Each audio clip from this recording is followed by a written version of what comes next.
This Shabbos is the 19th day of the Hebrew month of Kislev, which is a very significant holiday in the Jewish calendar, especially in the Hasidic calendar, known as Yutes Kislev. On this day, in the year 1798, the first Rebbe of Chabad, who was the leader of the Hasidic movement at the time, was released from a very harsh and dangerous imprisonment under the Tsarist regime.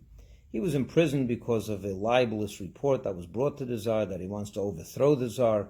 Of course, this was brought to the Tsar by the opponents of the Hasidic movement, but eventually he was released and exonerated, of course, and as a result, he began to teach and reveal the Hasidic teachings on a whole new level. And eventually this day became known as the Rosh Hashanah for Hasidism, the new year for Hasidism. What is Hasidism? Many people ask me. Of course, it's impossible to encapsulate this in one quick video, but I'll try to emphasize one or 2 points. That is that the real essence of what Hasidism teaches is it revealed to us the inner dimension of everything. Everything has a body and a soul, but we see the body, we don't see the soul. We don't see that which lies below the surface. Hasidism revealed all that. The soul of the inner dimension of God, the soul of the Torah, the soul of mitzvahs, the soul of the Jew. And it's the soul of the Jew that I want to talk about today. But I'll share it with you in the form of a story. There was a student in the camp in a university that came to visit the Lubavitcher Rebbe a few decades ago, and he was speaking to the Rebbe about whatever it was, and somewhere in the conversation the Rebbe turned to him and asked him about Jewish life on campus, and why he's not doing more, and if he could do more. And he told the Rebbe, I simply don't have the time. I'm busy from morning to night. I just can't fit it into my schedule. As he's saying this, he realized that he's sitting right in front of probably the busiest person here on earth, the Lubavitcher Rebbe, who was busy from more than 24 hours a day. And yet, he takes on new initiatives. He's always involved in something new, encouraging. He finds time for everything. So he asked the Rebbe, how do you do it? So the Rebbe told him, and he answered the question with a parable. He said, imagine a bird. A bird has wings, but he doesn't know what the power of his wings are. And he therefore thinks that the wings are just extra burden, extra weight on his body, and he doesn't like it. But imagine you tell it he can learn what the power of wings are, that he can fly.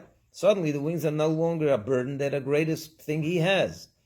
And the Rebbe said it's the same thing with a Jew. We have a body, but many of us, we also have a soul. But many of us are not in touch or aware of the power of the soul. If you only knew the power of what a Jewish neshama is, it is a piece of God. It is divine. And when you're in touch with your neshama and you uncover your neshama, you are able to fly to new heights. You're able to soar and truly become divine. You're unlimited. There's nothing you can't do if you just become in touch with the greatest part of what makes up the Jew, his dear neshama. And that's what Hasidism really revealed in a nutshell. There's the soul of everything. And believe it or not, the stone in the street has a soul. The tree has a soul. The animal has a soul. Everything has a soul. Everything has an inner spark, an inner core. And Hasidism helps us get in touch with that. But most importantly, our own inner core. So in the next 24 hours, on this great holiday, a day that the ideas of Hasidism, which is the soul and inner dimension of Torah and everything, shines in the world. It gives us the ability to get in touch with it, with our own neshama, with our own inner core, and that will help us fly and soar to new heights. Use nothing you won't be able to do if you knew and were aware and in touch with your greatest commodity, which is your neshama. May you all have a good Shabbos and a good Yontiv. It is a Yontiv, and may we truly utilize this day.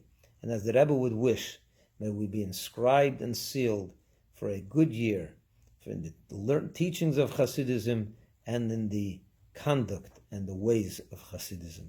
We should elevate, go up a notch in our connection and our tapping in to our wings, our holy neshama. Good Shabbos and good Yom Tov.